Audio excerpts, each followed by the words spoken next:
Hi friends, welcome back to our channel. నేను మీ సాత్విక. బెండకాయ కర్రీ జిగురుగా బంక ఉంటుంది అని చెప్పేసి చాలామంది తినడానికైతే చూడరు. కానీ నేను చెప్పిన ప్రాసెస్లో చేయండి, అస్సలు జిగురు అనేది ఉండకుండా చాలా కమ్మగా టేస్టీగా అయితే ఉంటుంది. ఒక్కసారి ట్రై చేయండి.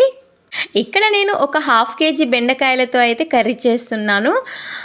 బెండకాయల్ని ఫస్ట్ మంచిగా వాష్ చేసేసుకొని ఒక డ్రై కాటన్ క్లాత్తో తుడిచేసుకొని బెండకాయలన్నీ ఫస్ట్ పక్కకు పెట్టేసుకోండి. తర్వాత మనకు నచ్చినట్టుగా రౌండ్గా కట్ చేసేసుకొని ఒక 1/2 అవర్ పాటు ఫ్యాన్ కింద అయితే ఆరబెట్టేసుకోవాలి. ఇలా ఆరబెట్టడం ద్వారా బెండకాయల్లో జిగురుతనం అనేది డ్రై అయిపోతుంది.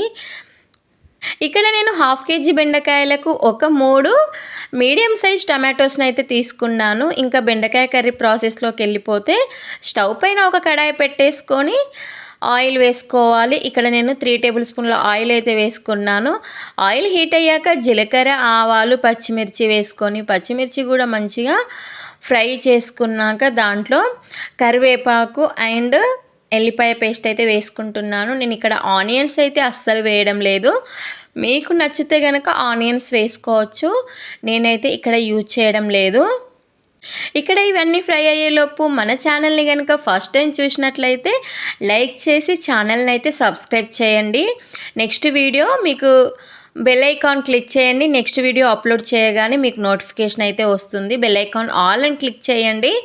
ఇంకా ఇక్కడ పచ్చిమిర్చి, ఎల్లిపాయ పేస్ట్ మంచిగా ఫ్రై చేసుకున్నాక ఒక చిటికెడంత పసుపు వేసుకొని మంచిగా కలిపేసుకొని దాంట్లో మనం ఇందాక కట్ చేసుకున్న బెండకాయలని కూడా వేసేసుకొని మంచిగా ఇదంతా ఒక్కసారి కలిపేసుకోండి.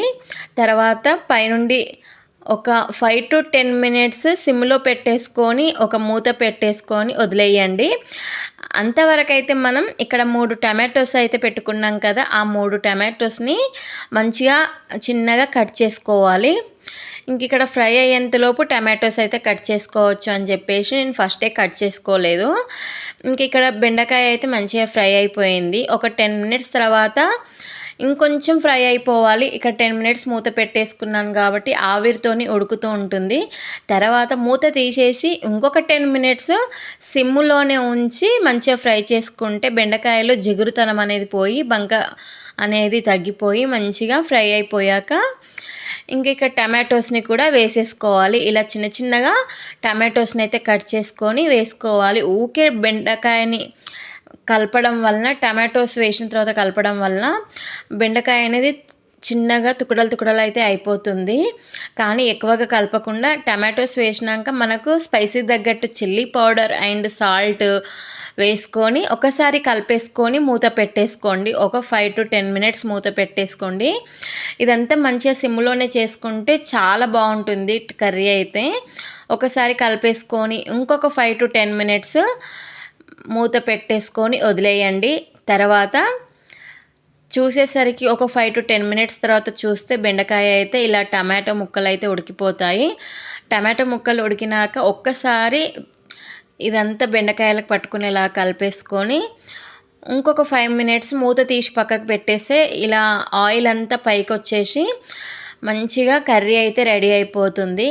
ఇలా బెండకాయ కర్రీ చేసుకుంటే కర్రీ అయితే టేస్ట్ చాలా బాగుంటుంది అండ్ జిగురుతనం కూడా ఉండకుండా చాలా బాగుంటుంది. మరి నా వీడియో నచ్చితే లైక్ చేసి షేర్ చేయండి. మన ఛానల్ని కనుక ఫస్ట్ టైం చూస్తే ఛానల్ని అయితే సబ్స్క్రైబ్ చేయండి.